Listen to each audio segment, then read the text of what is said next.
Hello, I'm Ben here with Kombat and Kombat.com, and I'm here to do a little bit of a product demonstration / instructional video.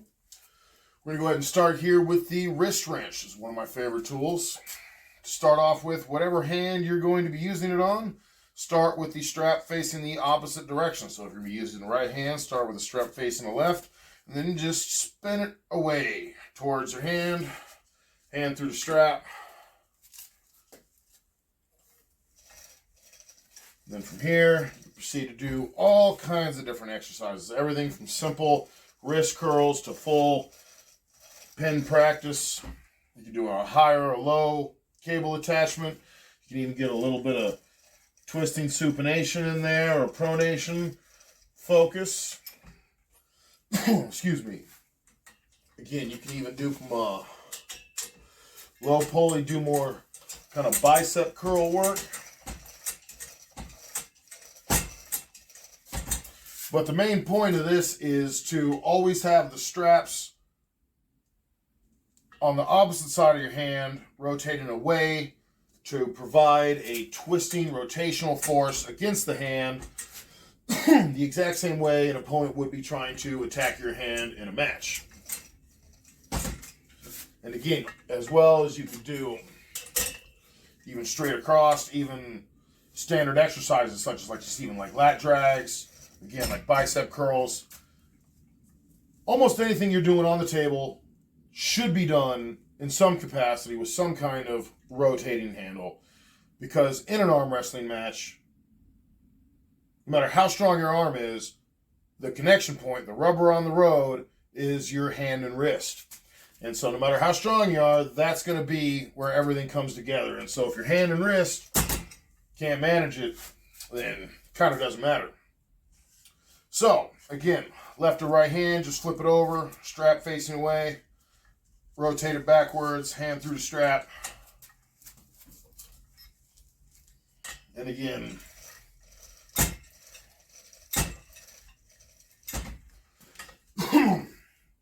hold it how it's comfortable. You want to get fairly centered between the two. You can get deep, you can get a little more fingered focus. That's entirely on you. Just hold it comfortably. And in general rule of thumb is always practice, whether it's on the table in actual practice or in the gym, always practice how you actually pull. There's no point in getting really good at something you don't even actually do in a match. So, that's the wrist wrench. Next, we will move on to the first of our single-sided spinning handles. This is the wrist spinner. I know Todd Hutchins is a big fan of this style of handle, and it's very versatile. And as with both of our spinning handles that we will look at too, the single-sided strap is what is the key here, the main difference between the others. And what that does is it applies multiple directional force to your hand and wrist when you go to do the movements.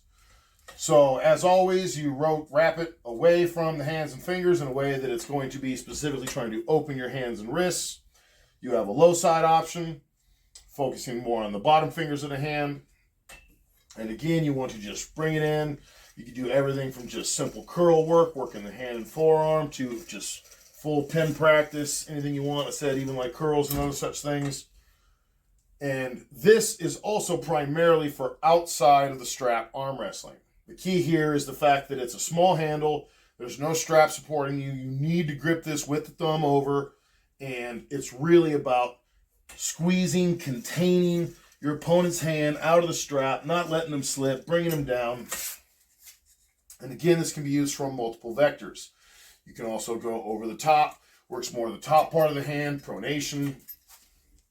And it's the same thing. I also like to do this one personally from a high angle. And another thing about all of these handles in general, and just a general rule of thumb with practice, in my personal opinion, is you never want to start too cheated, just like in a match. A referee in a tournament or in a super match is not going to let you get away with too much. Sometimes you can get away with a little, but you're never going to be getting a fully cupped wrist. So don't be cheating too much in your practice. It's going to do nothing but just hurt you on the table. You want to be able to do everything in a way that's actually going to be functional strength on a table that you could use in a match. Again, the high side mostly focuses the upper fingers and pronation. You can also do things from more of like a side pressure angle. Again, you got high and low positions. Working more of a pronation, twisting it over. And again, the single-sided handles really focus on wrist stability because they're going to be trying to attack your hand and wrist from two different directions. Not just opening it up, but twisting on either an upwards or downwards motion, depends on which side of the handle you're using. And so you really need to maintain from multiple directions. Just like in a real match, you're going to be getting your hand wrenched on from multiple directions. And so the stability from being able to maintain different directions at the same time is key, and this really helps with that. But again, primarily focused on outside of the strap arm wrestling for the wrist spinner. Now the multi-spinner. Most people know the multi-spinner. This is Devin Leonard's favorite tool. I'm not sure if he invented the thing, but I know he definitely made it popularized. Very similar to the wrist spinner, but the primary objective here and focus is strap arm wrestling. It is a larger diameter handle, 3-inch. And it's a little too big to be gripped with the thumb even when you have a large hand. So it is meant for thumb over, not under, or thumb under, not over, either one. Strap across the back of the hand, wrapped around the bottom. Depends on the length of your setup. You can always do a single or a double wrap. And you want to get nice and comfortable. I'll swatch hands here so you get a little bit of a better angle. I like to get my hand right up in the strap, down around the back of the hand, twist it up and under. And then again, you can double wrap if you want, if it's got some excess slack there. Especially on the top hand, from the low hand angle, I just usually put my thumb over the top of the piece.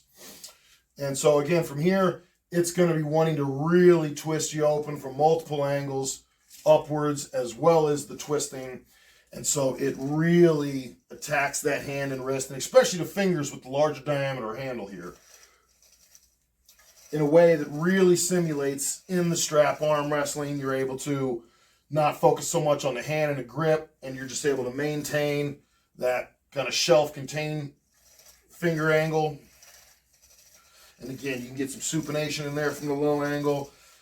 And if you've never used one of these things before, or the wrist spinners, any of the single-sided strap handles, if you've never used them before, I'll tell you right now a couple of things. One, they're a little bit of an ego killer in the sense of you're probably going to be doing a lot less weights than you would normally expect. And it is really difficult. In fact, depends on where you start out. You might want to take it easy on these to begin with if you're truly new to arm wrestling, because a lot of the small bones, wrist, tendon connections, and muscles in there, if you don't have experience with something like this, then it can almost be painful. So you want to definitely work your way into it slowly, build up over time. But if you're used to doing big weights, this will change that. So that's the low hand. We're going to try top hand angle now. So again, I like to put my hand right up against the strap. Over it, you can either go over the thumb. I like to go to the back of the hand in this case. And again, when it comes to hand positioning here, whether it's angled or what, you're going to need to find what's right for you. Everyone pulls a little different. Everyone's built a little different. And so you just got to find out what's right for you. It may take a little while. Again, double wrap it if you need to. Whether it's low or high, I like to make sure it's just over the area where the fingers are so it doesn't like climb over my fingers as I'm doing it. Do the other side for this one. And on the bottom, over the back. Double wrap. Boom, there you go.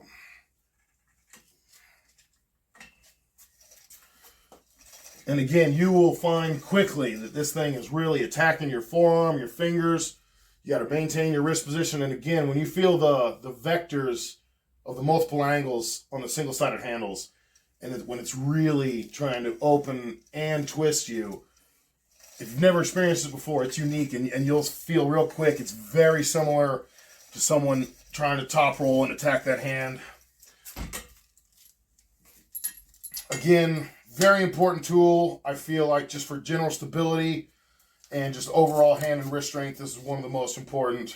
And again, a lot of the top arm wrestlers swear by it. So there you go. That's the multi-spinner. So last but not least, moving on to, this is standard training strap.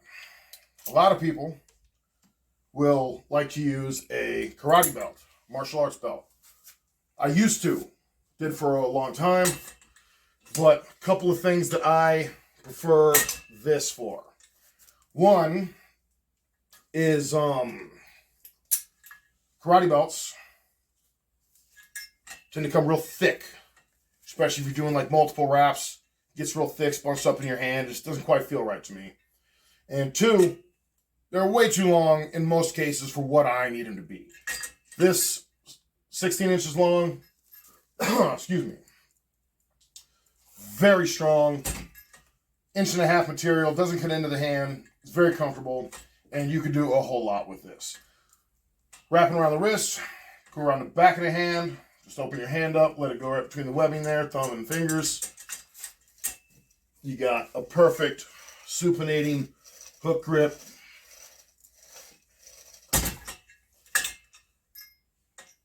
Go from underneath, I just kind of pinch it, just lay it across your palm, right across the top there. Great for top rolling. Also, just as a personal preference, if you want to just go over the thumb style, you can absolutely do that as well with the pronation. And then also you have riser, and again on the wrist, I just kind of pinch it up the palm, over the top of the knuckles.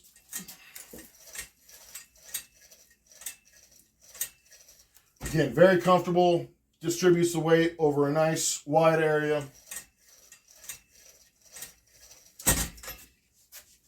And then you have your standard cross-webbing palm, back pressure.